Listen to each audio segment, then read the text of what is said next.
ಕೃಷ್ಣಾಯ ವಾಸುದೇವಾಯ ಹರಯೇ ಪರಮಾತ್ಮನೇ ಪ್ರಣತಕ್ಲೇಶನಾಶಾಯ ಗೋವಿಂದಾಯ ನಮೋ ನಮಃ. ಶ್ರೀ ಕೃಷ್ಣಾರ್ಪಣಮಸ್ತು ಯೂಟ್ಯೂಬ್ ಚಾನಲ್ಗೆ ಸ್ವಾಗತ. ನನ್ನ ಪ್ರೀತಿಯ ಸ್ನೇಹಿತರಿಗೆ, ನಾನು ಈ ದಿನ ಶ್ರೀ ಭಗವದ್ಗೀತೆಯ 3ನೇ ಅಧ್ಯಾಯದ 43 ಶ್ಲೋಕಗಳ ಸಂಪೂರ್ಣ ಅರ್ಥ ವಿವರಣೆಯನ್ನು ಈ ವಿಡಿಯೋ ಮೂಲಕ ನಿಮಗೆ ತಿಳಿಸುತ್ತಿದ್ದೇನೆ. ಶ್ರೀ ಭಗವದ್ಗೀತೆ 3ನೇ ಅಧ್ಯಾಯ ಕರ್ಮಯೋಗದ ಬಗ್ಗೆ ಶ್ರೀಕೃಷ್ಣನು ಅರ್ಜುನಿಗೆ ಹೇಳುತ್ತಿರುವ ಮಾತು. ಅರ್ಜುನನು ಹೇಳಿದನು, ಎಲೆಯ ಜನಾರ್ದನ, ನಿನಗೆ ಕರ್ಮಕ್ಕಿಂತ ಜ್ಞಾನವು ಶ್ರೇಷ್ಠವೆಂದು ಎನಿಸಿದರೆ ಹೇ ಕೇಶವ, ಮತ್ತೇಕೆ ನನ್ನನ್ನು ಭಯಂಕರ ಕರ್ಮ ಮಾಡಲು ತೊಡಗಿಸುತ್ತೀಯಾ?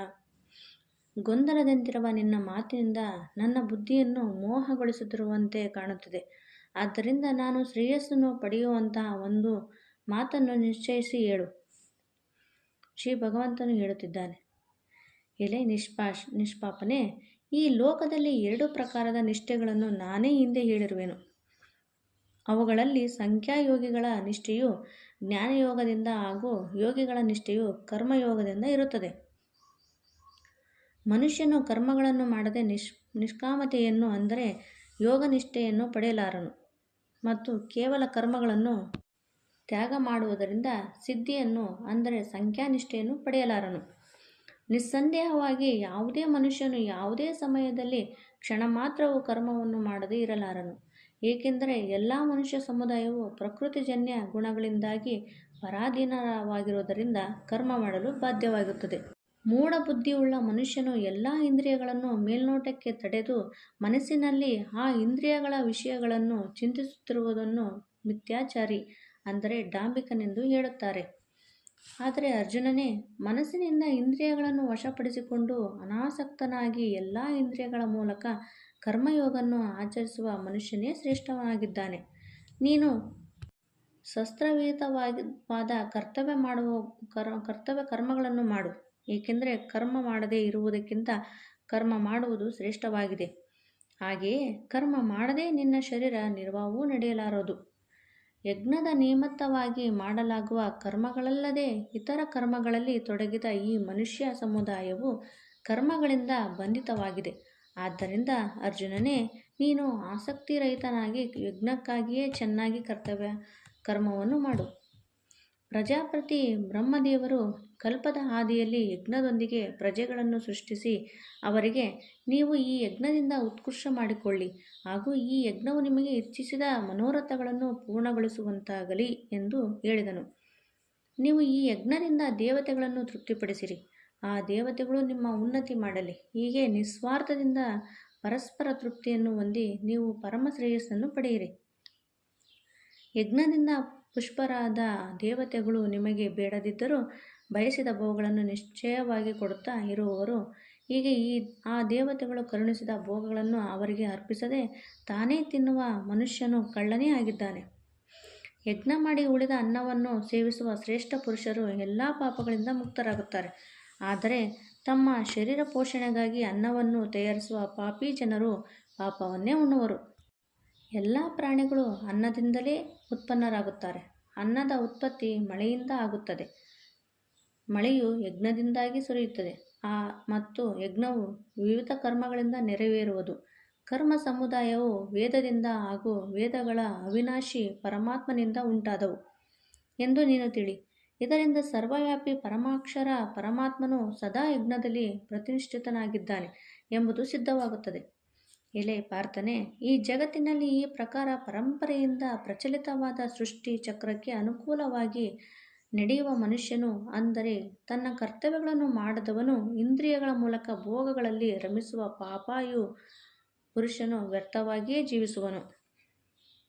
ಆದರೆ ಆತ್ಮನಲ್ಲಿಯೇ ರಮಿಸುವ, ಆತ್ಮನಲ್ಲೇ ತೃಪ್ತನಾಗಿ ಆತ್ಮನಲ್ಲೇ ಸಂತುಷ್ಟನಾದ ಮನುಷ್ಯನಿಗಾದರೂ ಯಾವ ಕರ್ತವ್ಯವೂ ಇರುವುದಿಲ್ಲ.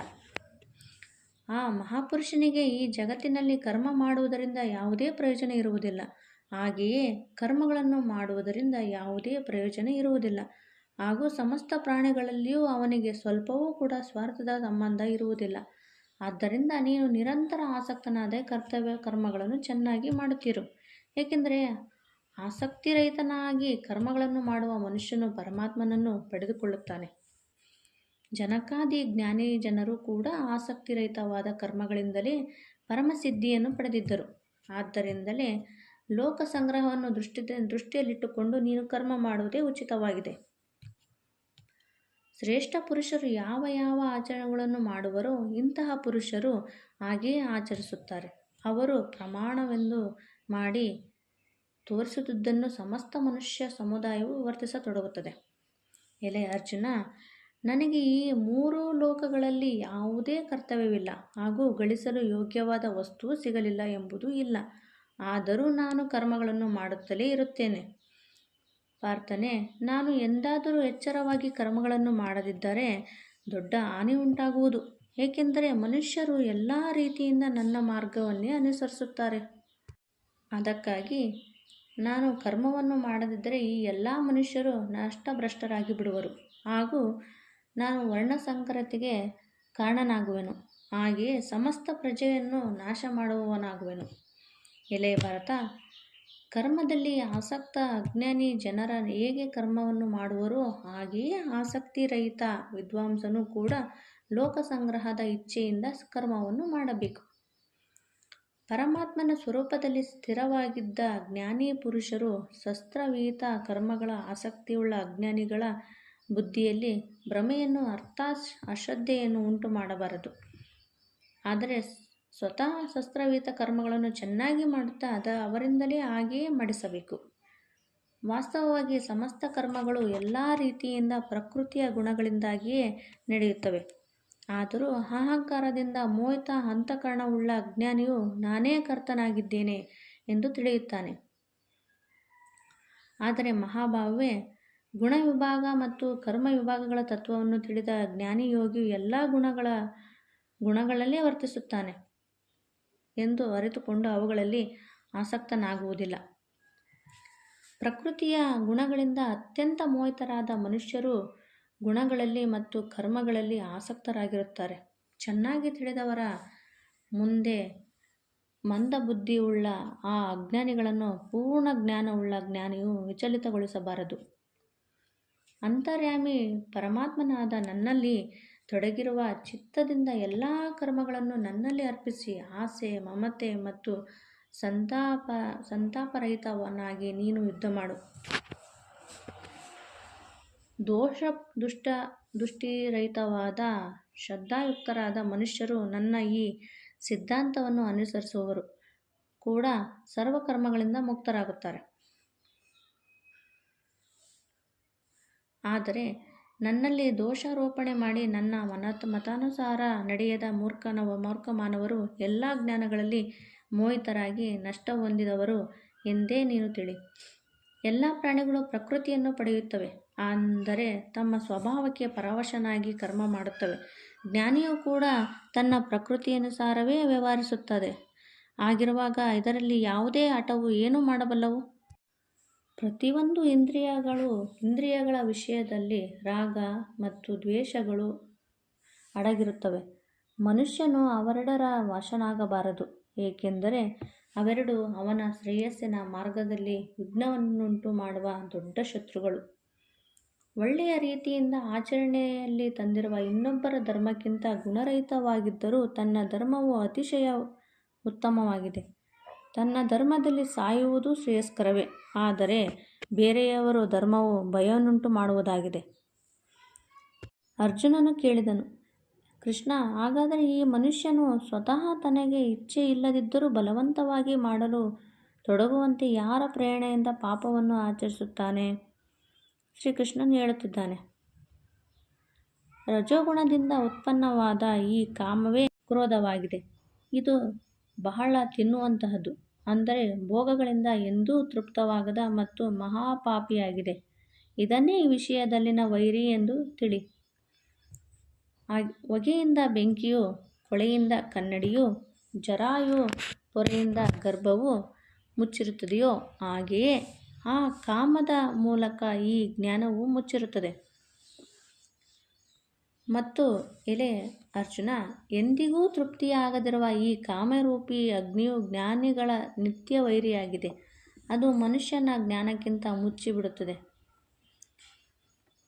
ಜ್ಞಾನವನ್ನು ಮುಚ್ಚಿಬಿಡುತ್ತದೆ. ಇಂದ್ರಿಯಗಳು ಮನಸ್ಸು, ಬುದ್ಧಿ ಇವು ಅದರ ವಾಸಸ್ಥಾನಗಳೆಂದು ಹೇಳಲಾಗಿದೆ. ಈ ಕಾಮವು ಮನಸ್ಸು, ಬುದ್ಧಿ, ಇಂದ್ರಿಯಗಳ ಮೂಲಕ ಜ್ಞಾನವನ್ನು ಆವರಿಸಿ ಜೀವಾತ್ಮನನ್ನು ಮೋಹಗೊಳಿಸುತ್ತದೆ. ಆದ್ದರಿಂದ ಅರ್ಜುನನೇ, ನೀನು ಮೊದಲಿಗೆ ಇಂದ್ರಿಯಗಳನ್ನು ವಶಪಡಿಸಿಕೊಂಡು ಆ ಜ್ಞಾನ ಮತ್ತು ವಿಜ್ಞಾನವನ್ನು ನಾಶ ಮಾಡುವ ಮಹಾಪಾಪಿಯಾದ ಕಾಮವನ್ನು ಅವಶ್ಯವಾಗಿ ಬಲಪೂರ್ವಕ ಕೊಂದುಬಿಡು.